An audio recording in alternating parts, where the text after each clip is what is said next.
전에 함께 모여 함께 예배드리며 주님 앞에 나가는 시간 가운데 주님 우리를 불러주셔서 감사합니다. 이 찬양의 고백처럼 주님 우리가 주님만을 간절히 원합니다. 주님의 사랑을 우리가 받기 원하며 주님의 값없는 은혜를 사모하여서 이 전에 나왔습니다. 우리가 다른 것 바라보고 나오지 않았습니다. 주님 오직 주님만을 간절히 원합니다. 우리의 심령 가운데 찾아와 주셔서 우리의 메마른 심령 가운데 주님 정말 풍성한 은혜로 주님의 그 풍성한 사랑으로 채워주시고 하나님의 그 은혜 가운데 우리 깊이 젖어드는 이 예배가 될 수 있도록 주님 역사하여 주시옵소서. 그렇게 함께 하실 주님을 찬양하며 예수 이름으로 기도합니다. 아멘.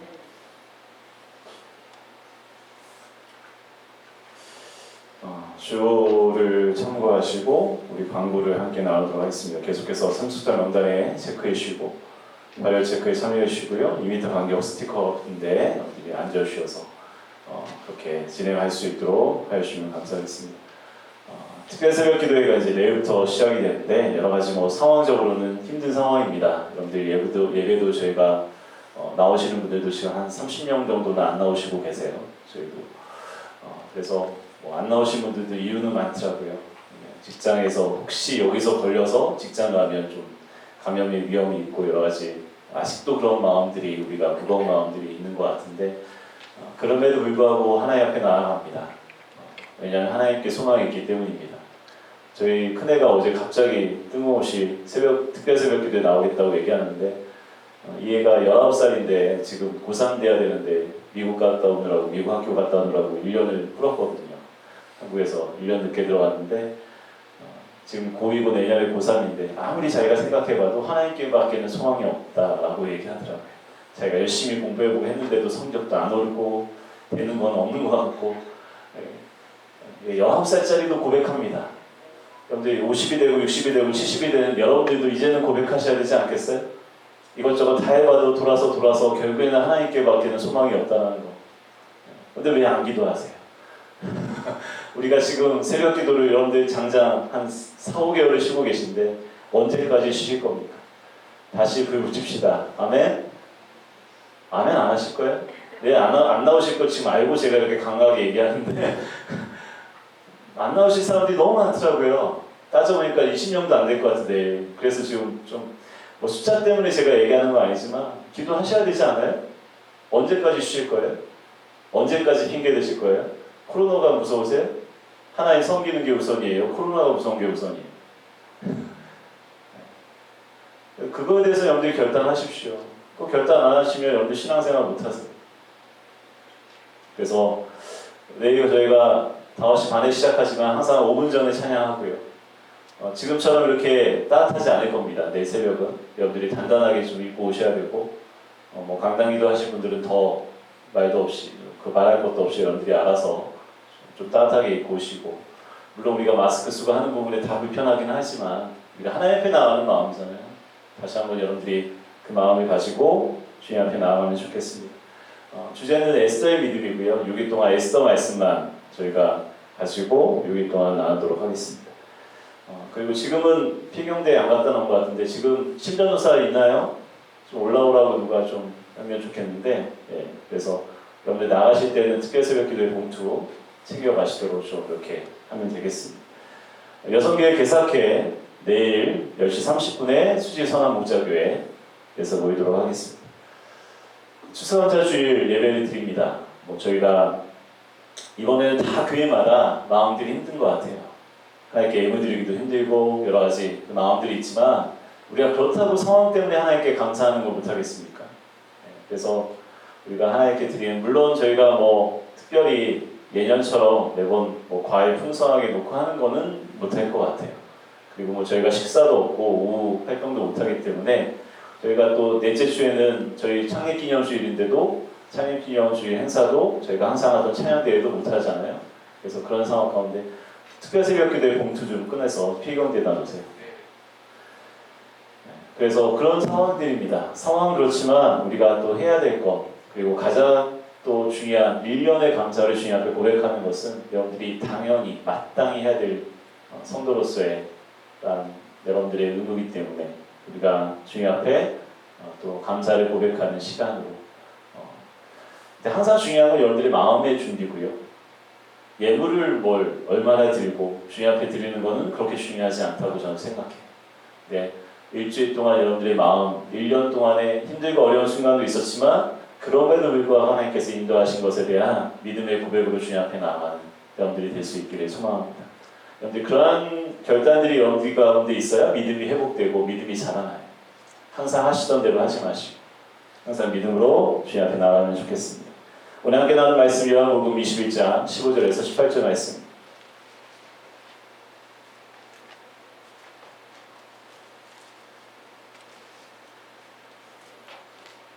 요한복음 21장 15절에서 18절까지 말씀.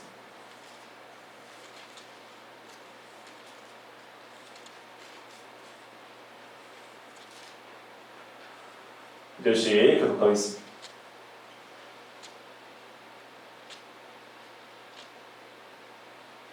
그들이 조각 먹은 후에 예수께서 시몬 베드로에게 이르시되 요한의 아들 시몬아 내가 이 사람들보다 나를 더 사랑하느냐 하시니 이르되 주님 그러하나이다. 내가 주님을 사랑하는 줄 주님께서 아시나이다. 이르시되 내 어린 양을 먹이라 하시고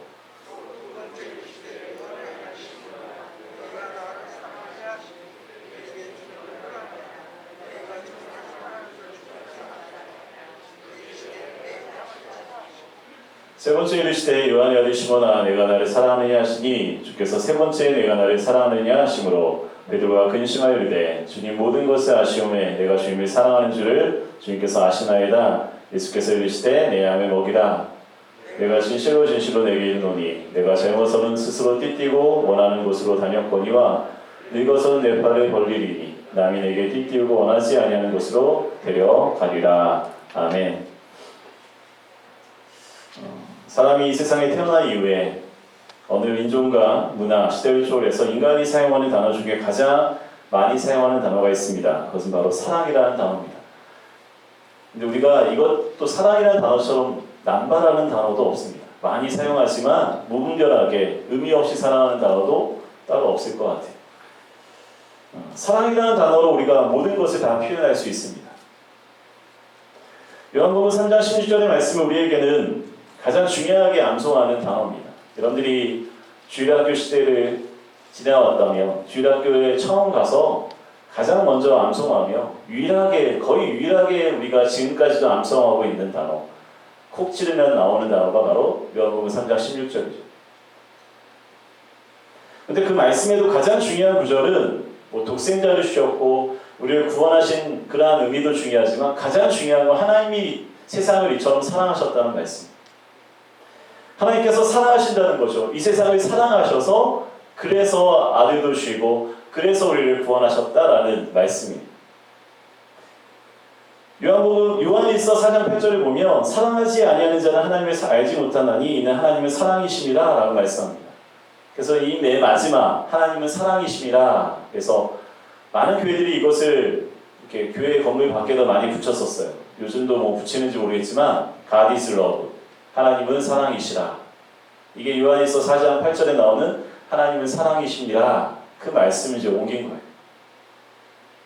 하나님이 사랑이시라는 거예요. 그래서 우리가 서로 사랑하지 않으면 하나님을 알지 못한다. 왜냐하면 하나님의 성품 자체가 사랑이시기 때문이에요. 그렇게 모든 것이 다 사랑으로 통한다라고 말씀하고 있어요. 그런데 사랑도 여러 가지 종류가 있죠. 우리가 헬라 문화에서도 에로스, 아가페, 그 다음에 필레오까지. 에로스는 남녀 간의 사랑, 필레오는 선생님과 제자의 사랑, 마지막 아가페가 하나님의 사랑, 무조건적인 사랑입니다. 근데 사랑 중에도 대부분 영화나 TV 드라마, 소설의 주제는 바로 남녀 간의 사랑을 다루고 있어요. 요즘은 남녀 간의 사랑이 서로 속이고 배신하는 일이 너무나 현실 가운데서도 많이 일어납니다. 그래서 TV를 켜거나 영화를 보면 대부분 주제가 불륜이고 바람이에요. 서로 속이고 배신하는 일이 하도 많이 일어나니까 자연스럽게 그러한 주제가 흘러가고 있는 것 같아요. 서로 사랑하기 때문에 서로 처음엔 좋았는데 나중에 속이고 불륜을 저지르는 그것에서 더 큰 상처와 아픔을 느끼고 배신감을 느끼면서 언젠가는 복수하게 된다는 내용의 그런 대부분 드라마나 영화가 거기에 포커스가 맞춰져 있어요. 세상에서는 남녀 간의 사랑을 이야기하지만 오늘 함께 읽은 말씀에서 다른 종류의 사랑이 나옵니다. 예수님이 십자가에서 죽으시고 3일 만에 부활하셔서 40일 동안 이 세상에서 계시다가 하늘로 승천하셨어요. 근데 40일 동안 계시는 가운데 오늘 말씀에서는 예수님께서 갈릴리 바다를 찾으시는 장면이 나옵니다. 예수님께서 갈릴리 바다를 찾으신 이유는 간단합니다. 12제자들 중에 베드로를 비롯한 여러 제자들이, 구체적으로 말하면 7명의 제자들이 갈릴리 바다로 돌아가 다시 물고기를 잡고 있었기 때문이에요. 12제자로 말하면 6명이 그 중에 있었고, 한 명은 가룟 유다는 이미 자살해 죽었고, 나머지 5명은 다른 곳에 있었던 상황을 우리가 보게 돼요. 11명 중에 6명이나 지금 갈릴리 바다에 있습니다. 예수님은 갈릴리 바다에서 3년 전에 제자들을 부르신 그 바다에 찾아가셨어요. 예수님께서 붙잡히시던 바 모두 흩어진 제자들입니다. 베드로만 이제 대제사장 가야바의 집들까지 쫓아갔다가 거기서 예수님을 3번 부인하고 그도 역시 도망가게 되죠.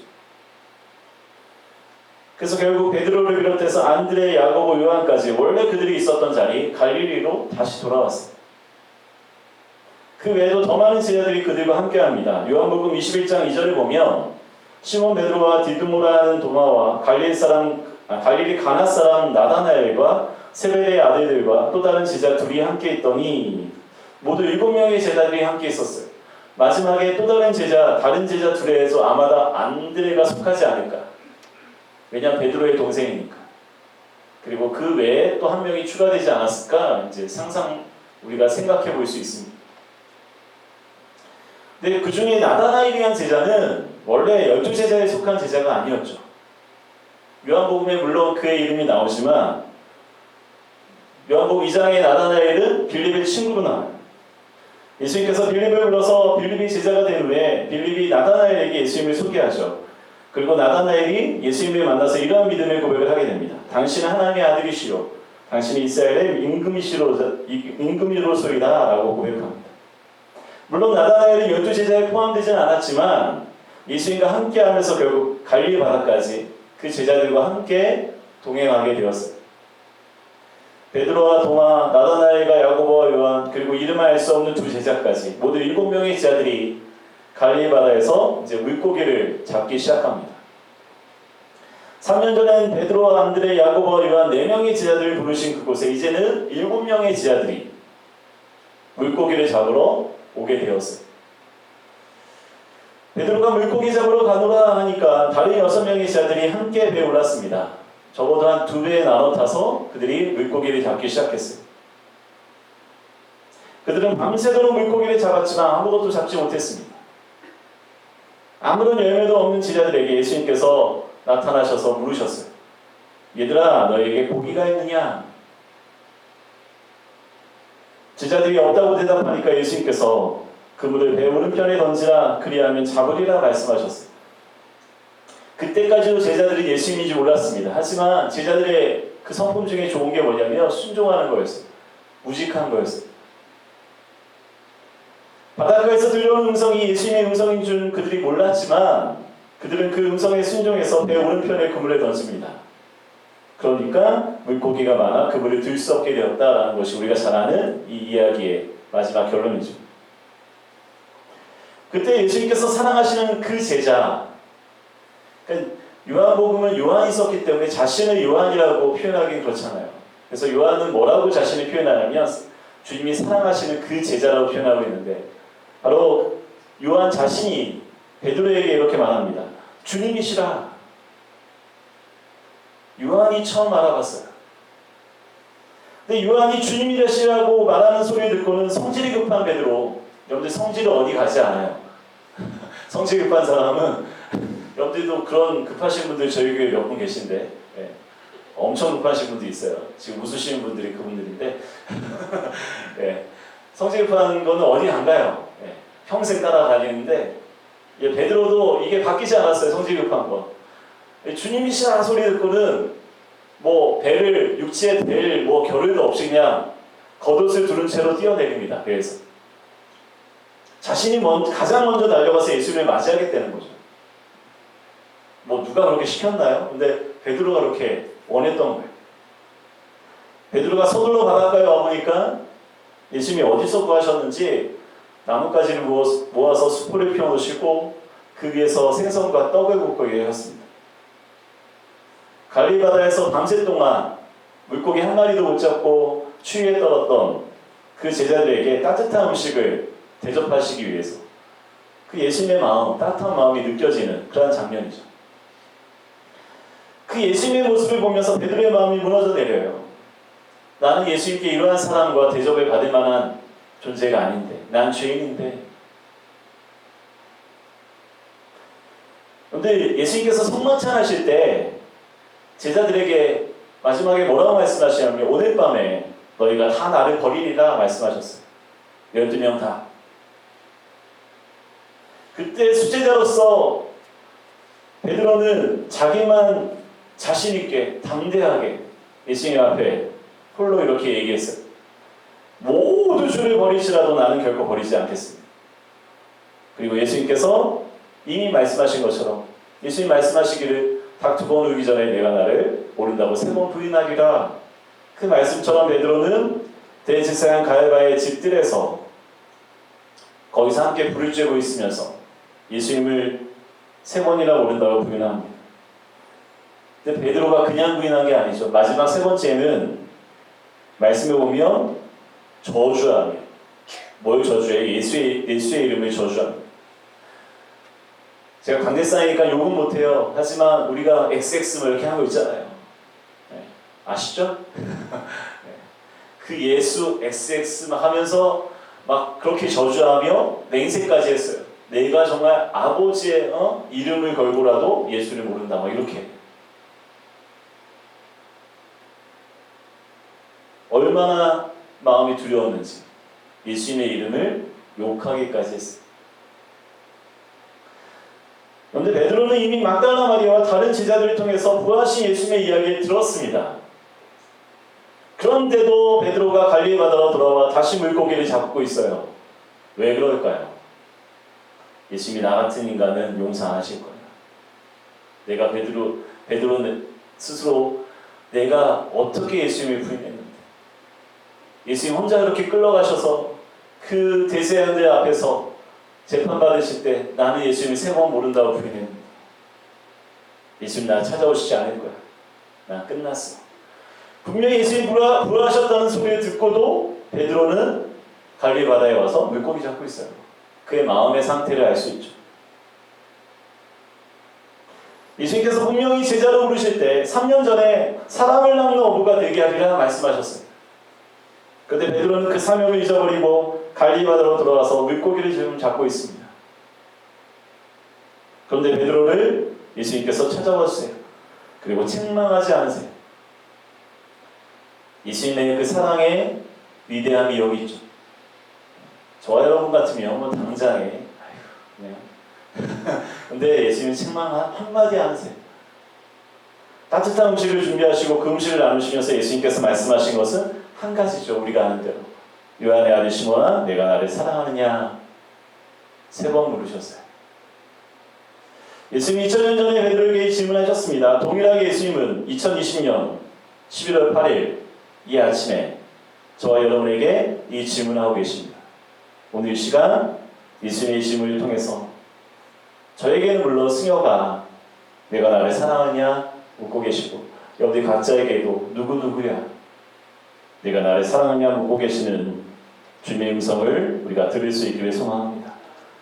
예수께서 첫 번째 물으신 질문은 요한의 아들 시몬아 내가 이 사람들보다 나를 더 사랑하느냐라는 질문이에요. 예수님께서 베드로에게 내가 나를 제일로 사랑하느냐 묻고 계십니다. 여러분 사랑에는 반드시 비교가 있어요. 예수님 분명히 비교를 말씀하고 계세요. 우선순위 첫 번째. 그 어떠한 사람도 첫 번째로 사랑을 받기를 원합니다. 여러분들 결혼하는데 어떤 사람이 두 번째로 사랑을 받기 원하는 사람이 있을까요? 10년 전에 소설로 나와서 영화까지 만들어진 작품이 있어요. 바로 내 아내가 결혼했다라는 작품입니다. 소설인데 어떤 내용이냐면 분명히 한 남자를 사랑해서 그 여자가 결혼을 해요. 그런데 어느 날 이웃집 남자를 만나요. 그리고 또 사랑에 빠집니다. 그래서 그 남자와 남편과 똑같이 사랑하니까 이 이웃집 남자와도 결혼을 하겠다는 거예요. 아내가. 그 말을 듣고 충격에 빠진 남편의 이야기가 그 소설의 내용이에요. 저 사람이 나를 만나서 결혼했으니까 나를 첫 번째로 사랑할 줄 알았는데 그것이 아닌 거예요. 이 여자는 이 남자도 사랑하고 저 남자도 사랑하고 똑같이 사랑한대요. 그게 가능합니까? 그때부터 결혼이고 가정이고 바로 설 수가 없는 거죠. 모든 것이 혼란해지는 거예요. 이처럼 우리가 사랑을 나눌 때 남녀 간의 사랑도요, 첫 번째로 사랑을 받는 게 아니라면 마음이 무너질 수밖에 없어요. 그런데 우리가 예수님을 믿고 섬길 때 예수님께서도 모든 사람들과 비교하여 가장 첫 번째 사랑을 우리에게 요구하고 계시는 거예요. 예수님께서 이 사람들보다 나를 더 사랑하느냐 묻고 계십니다. 그런데 그 현장에 베드로에게 질문하셨지만 모든 제자들에게 질문하신 거죠. 그런데 그 현장에 베드로에게는 동생 안드레가 곁에 있었어요. 형제 야고보와 요한이 함께 있었어요. 그들이 사랑하는 형제보다 예수님을 더 사랑하느냐? 예수님은 되게 실제적으로 묻고 계시는 거예요. 제가 목회당에서 자주 보게 되는 장면이 요즘 젊은 성도들이, 교회 안의 성도들뿐만 아니라 요즘 젊은 아줌마들이 예전보다 더 극성이에요. 아이를 하나 아니면 둘을 낳아서 그런지 아주 하나 낳은 집은 애가 거의 무상이에요. 내려놓지 않아요. 어쩔 줄 몰라 하는데, 젊은 성도들이 아기를 낳고 나서 아기에게 끔찍하게 사랑하고 자라는 모습을 보게 돼요. 그걸 나무라고 할 필요는 없어요. 사랑하는 거 좋은 거니까. 그러면서 제 안에 드는 생각이, 과연 저렇게까지 끔찍하게 사랑하는데 저들의 사랑의 예수님이 누굴까라는 게 궁금해지는 거죠. 왜냐하면 예수님은 아닌 것 같기 때문이죠. 1순위 자녀, 2순위 남편, 남편이 아닌 경우도 많아요. 2순위 남편, 3순위 부모, 4순위 형제, 그리고 나서 이제 5순위의 예수님이 들어오면 참 다행이고요. 그리고 나서 남은 순위의 예수님의 이름이 올라있을 것 같아요. 여러분들, 이 말씀이 전하는 저도 별로 다르지 않아요. 마찬가지입니다. 저희 세 딸이 저 뒤에 있는데 오늘 예배에 20분 또 늦었어요. 근데 그래도 저에게 세 딸이 사랑스럽고 저에게 우선순위 아마 먼저인 것 같고요. 그 다음이 아내고, 죄송해요 어머니, 저희 어머니 뒤에 계시지만 세 번째 순위 정도 어머니가 계시고, 그리고 형제들 그 어딘가에 예수님께서 외롭게 계실 거예요. 저도 마찬가지예요. 저도 예수님이 1순위라고 자신 있게 말을 못하겠어요. 그런데 예수님은 분명하게 베드로에게 물으셨어요. 요한의 시몬아, 내가 이 사람들보다 나를 더 사랑하느냐? 심지어 예수님이 이 사랑의 질문을 남녀간의 감정적인 사랑인 에로스로 묻지 않으셨어요. 하나님께서 모든 것을 내오시는 그 사랑, 바로 아가페의 사랑으로 물으십니다. 여러분들 헬라어 성경은 안 가지고 계시겠지만 헬라어 성경으로 제가 찾아봤거든요. 첫 번째, 두 번째 아가파오로 부르셨어요. 아가페의 사랑. 마지막 세 번째는 물론 필레오 사랑으로 부르셨어요. 제자가 선생님을 사랑하는 그 사랑. 첫 번째, 두 번째 질문에서는 아가파오로 나옵니다. 하나님이 우리를 사랑하시는 그 사랑, 무조건적인 사랑, 모든 것을 내어줄 수 있는 그 사랑. 과연 그 사랑으로 베드로야, 내가 나를 사랑하느냐? 물으셨어요.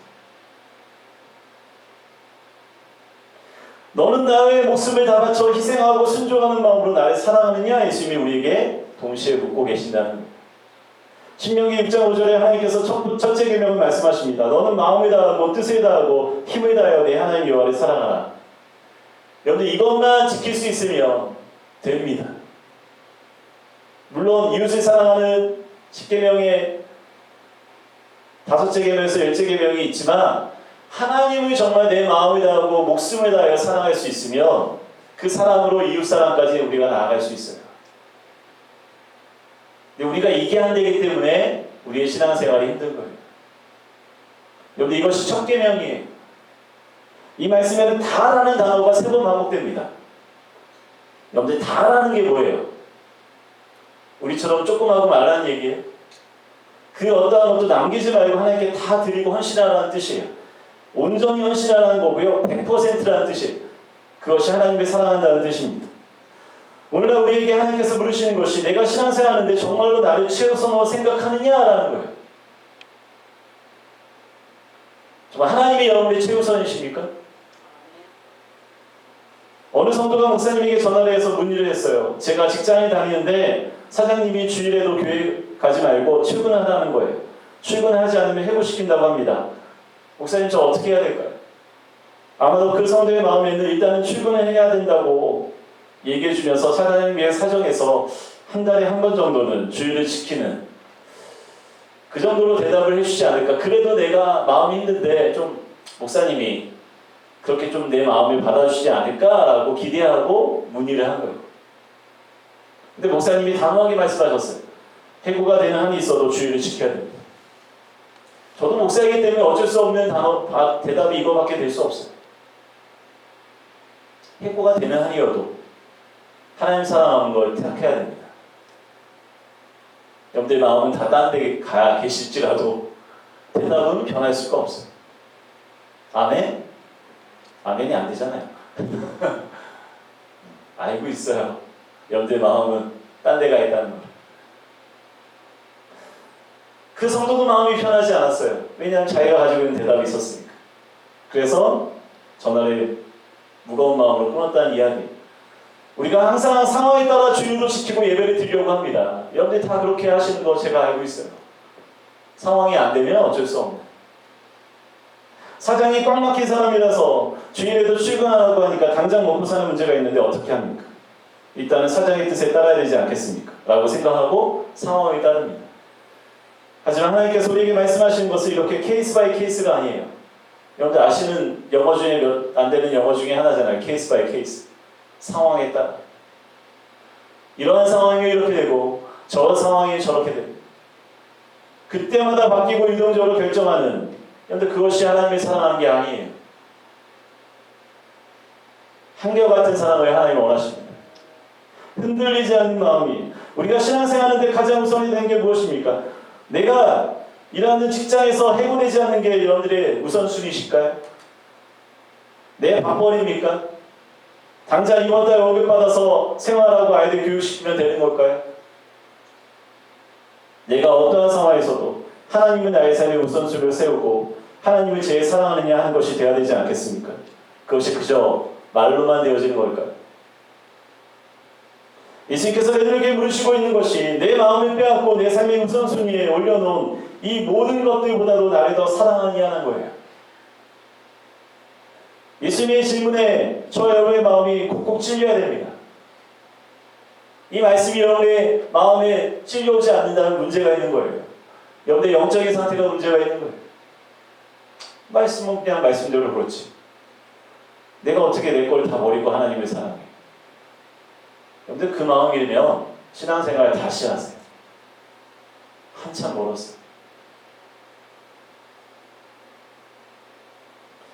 이 말씀이 저와 여러분에게 다가와서 우리의 마음을 불편하게 하지 않으면 여러분의 신앙은 가식이에요. 저를 속일 수는 있는데 하나님을 속일 수 없어요. 하나님 다 보고 계십니다. 하나님이 뭐 CCTV가 10개, 20개가 필요하세요? 여러분들이 다 마음까지 들여다보십니다. 여러분은 위선 덩어리예요. 죄송합니다. 저를 포함할게요. 저와 여러분은 위선 덩어리. 왜냐하면 하나님을 그 어떠한 것들보다도 사랑하지 않으면서 사랑하는 척하고만 있기 때문이에요. 여러분들 위선의 가면을 벗어버릴 수 있게 소망합니다. 아멘. 아멘 하세요. 시킬 때는. 아멘. 언제까지 그거 끼고 신앙생활 하실 거예요?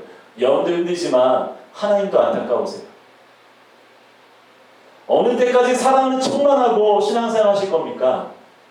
여전히 사랑하는 순위는 내가 사랑하는 사람들, 내 자녀, 배우자, 부모, 내가 소중하게 여기는 물건들, 땅, 건물, 아파트, 그것이 다 차지하고 있으면서 하나님 사랑하지 않는 이 마음을 왜 나 몰라라 하십니까?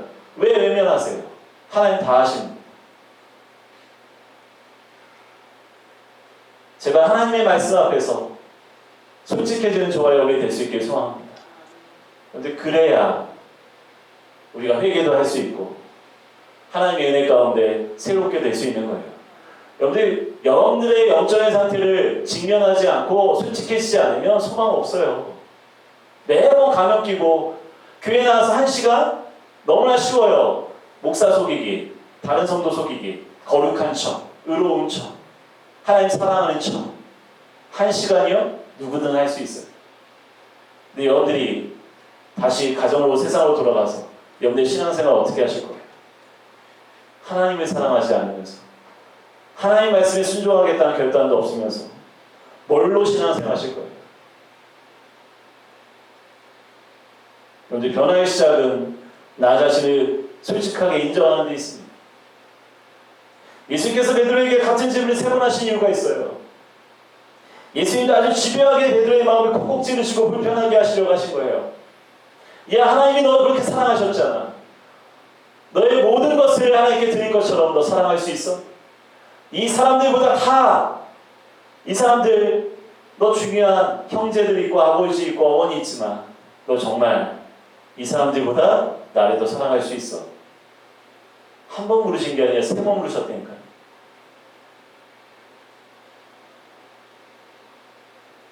그래서 목숨까지 다 바쳐서 하나님을 사랑하고 하나님의 뜻에 순종하는 이 사명 앞에 다시 세우시려는 거예요. 왜냐하면 다 버리고 갈릴바다 가서 물고기 겨우 잡으려고 하는 베드로니까요. 그에게 3번이나 질문해야 정말 주님 사랑하는 것을 다시 한번 깨우쳐 알게 하시기 위해서. 사도 바울이 과거에 사울로 살아갈 때 사랑했던 것들이 많았어요. 먼저 학문을 사랑했습니다. 사울이 태어나 자라는 도시 다소는 대학 도시입니다. 유명한 대학이 많았어요. 그리스 문화와 철학과 헬라의 언어까지 하나 빠짐없이 사울은 모든 것을 다 배웠습니다. 사울은 로마 시민권을 가진 사람이었습니다. 지금도 미국 시민권자로서 미국 여권만 있으면 전 세계 어디든지 갈 수 있어요. 그와 마찬가지로 사울은 로마의 시민권을 가지고 전 세계 어디든지 갈 수 있는 권한을 가진 사람이었습니다. 또한 유대인으로서 그 당시 최고의 랍빈 가말리엘의 문화에서 율법을 엄격하게 배운 사람입니다. 그래서 말씀을 풀어 설명하는 일에 능한 사람, 말씀의 권위를 가진 사람이 사울이었어요. 모든 걸 다 갖춘 사람입니다. 그런데 예수 그리스도를 만나서 그분 앞에 굴복하여 예수를 나의 주로 영접하고 나서 사울은 변하여 바울이 되었어요. 바울은 그 후에 그가 그토록 소중히 여기던 학문도 로마 시민권도 율법도 그 어떠한 것도 배설물로 여긴다고 고백했어요. 바울이 이제 예수의 한 분만 계시면 되는 존재가 된 줄 믿습니다. 이런 바울의 삶이 바로 신앙인의 삶입니다. 예수님을 사랑하고 예수의 한 분만 나에게 가장 소중한 존재가 되었으니 그 외에는 다 가치가 없는 배설물이고 쓰레기라고 여기는 그러한 고백이 바로 바울의 고백이 된 줄 믿습니다. 예수님께서 우리에게 묻는 질문은 바로 그러한 의미예요. 누구누구야 내가 나를 사랑하냐 물으실 때 예수님은 내가 나를 사랑할 때 걸림돌이 되는 모든 것을 포기할 수 있겠느냐, 너의 목숨까지도 바칠 수 있겠느냐라고 묻고 계시는 것이 바로 예수님의 질문이라고. 예수님께서 두 번째 물으신 질문은 내가 나를 사랑함으로 모든 것을 희생할 수 있느냐라는 질문입니다. 하나님께서 나를 사랑하신 것은 하나님께서 나를 위하여 엄청나게 희생하신 것을 의미합니다. 바로 그의 아들 예수 그리스도를 이 땅에 보내셔서 그 아들의 목숨을 희생시키시면서까지 나를 사랑하신 것이 아버지 하나님의 사랑입니다. 그래서 사랑에는 조건이 없습니다.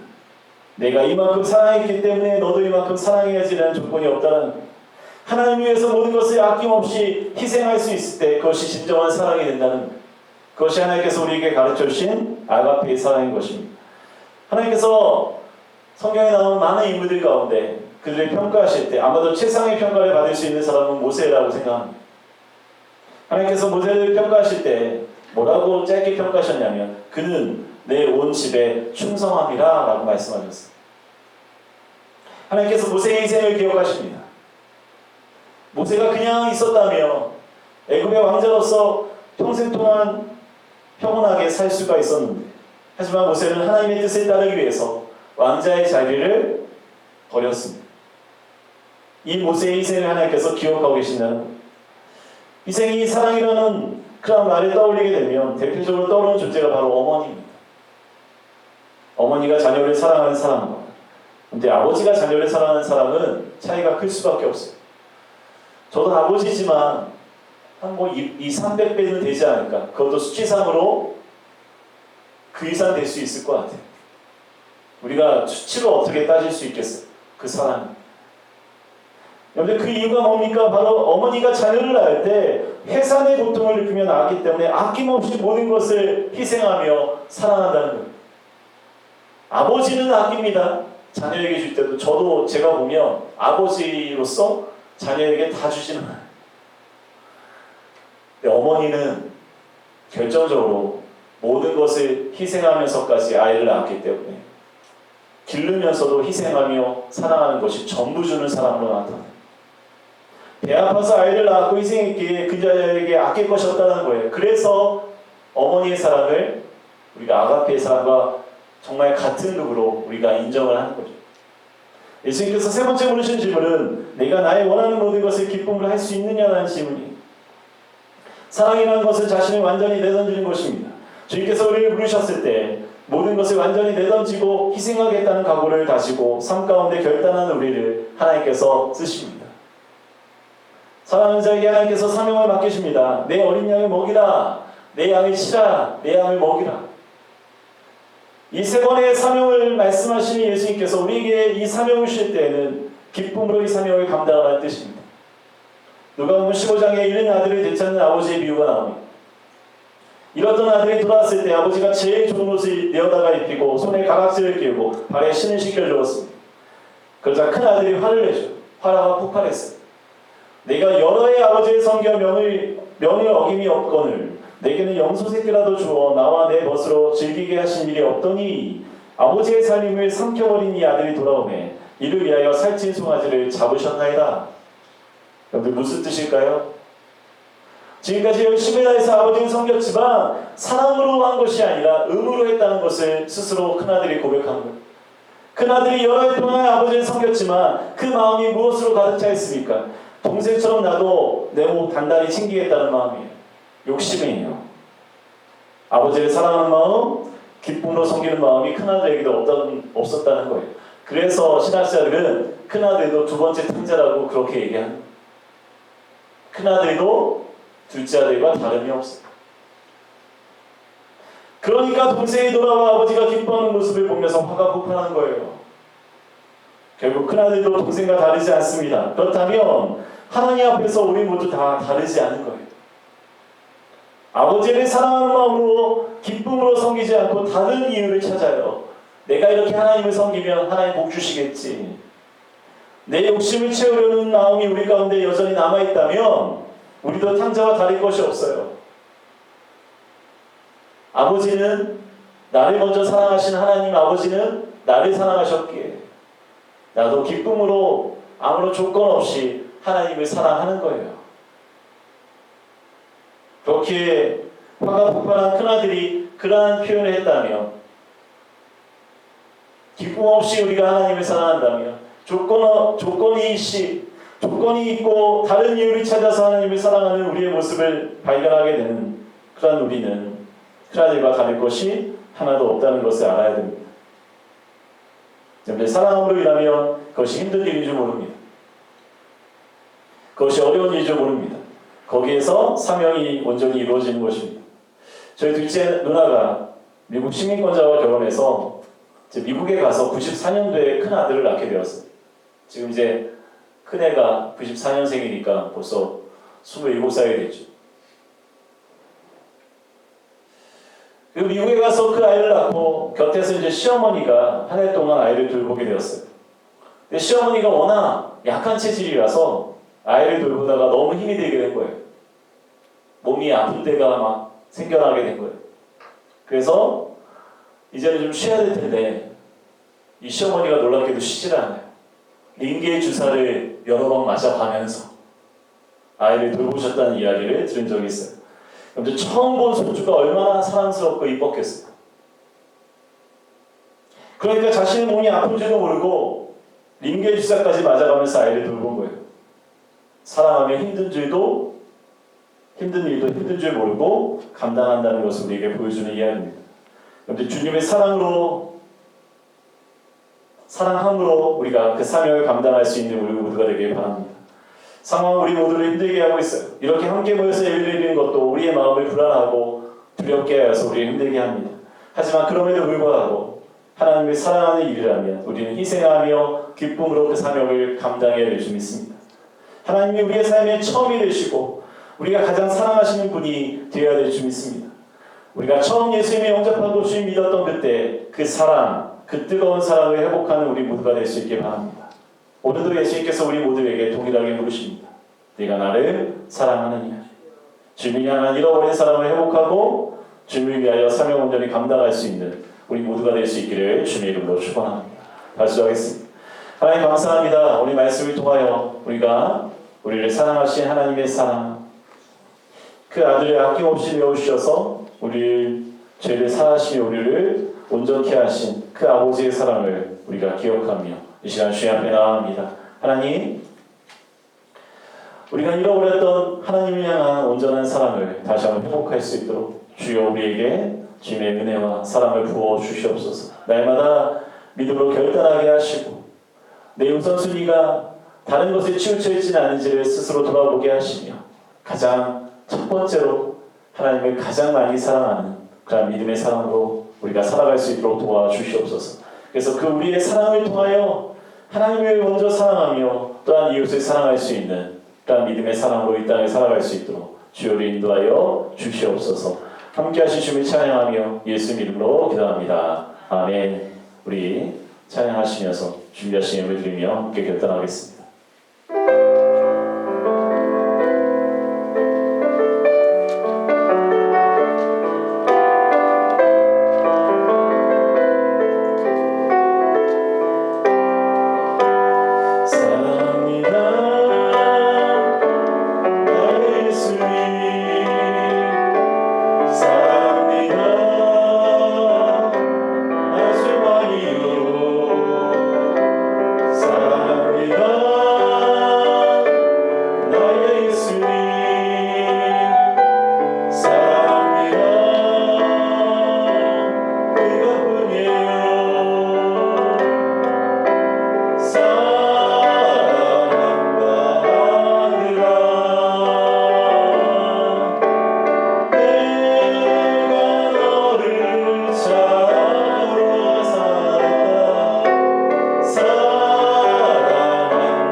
말씀을 통하여 우리가 하나님을 얼마나 사랑하는지, 다른 모든 우선순위를 먼저 사랑하며 하나님을 가장 나중에 내려놓은 것은 아닌지, 세 번이나 베드로에게 물으시면서 아가페의 사랑으로 너 하나님이 너를 그렇게 사랑하셨는데 너는 다른 사람들보다 그 어떠한 것보다도 하나님을 사랑하니? 주님을 섬기길 원하니? 그 마음이 준비되었니? 우리에게 동일하게 묻고 계시는 줄 믿습니다. 오늘 이 말씀 가운데 정말 찔림이 있게 하시고 다시 한번 우리 지난 삶을 돌아보며 회개하며 주의 앞에 서게 하셔서 정말 하나님을 사랑하는 그 마음, 그래서 하나님의 그 사명 가운데, 하나님의 뜻 가운데 순종하며 섬길 수 있는 그 마음이 우리 가운데 일어날 수 있도록 주여 우리를 인도하여 주시옵소서. 귀한 힘을 주 앞에 드립니다. 주의 예물, 감사의 예물, 십일조의 예물, 선교의 예물, 건축의 예물을 주 앞에 드립니다. 이 예물을 통해서 우리 사랑이 필요한 자들에게 사랑을 전하게 하시고 또한 복음 전하여 한 영혼을 구원케 하는 일에 쓰임받는 예물로 주님 사용하여 주시옵소서. 주님 앞에 간구하는 기도의 제목을 적어 주님 앞에 올려드립니다. 우리는 할 수 없지만 주님 능히 하실 수 있게 믿음으로 구하오니 하늘의 복과 땅의 복으로 우리를 충만케 하시며 하나님 우리에게 허락하신 축복이 민족과 열방에도 많은 사람들에게도 흘러갈 수 있도록 주여 우리를 사용하여 주시옵소서. 이제는 우리 주 예수 그리스도의 은혜와 아버지 하나님의 무한하신 사랑과 성령님의 강한 노충만하신 종이 오늘 말씀을 통하여 하나님을 사랑합니다. 내 모든 것을 다하여 그 어떠한 것과도 비교하지 아니하며 다른 것에 우선순위를 세우지 아니하며 오직 하나님만이 내가 첫 번째로 사랑합니다. 그 믿음으로 고백하며 그 믿음대로 살기로 결단하는 사랑하는 모든 성도들 머리 위에 이들의 가정과 일터 위에 이제부터 영원까지 함께 하시기를 간절히 축원하옵나이다. 아멘.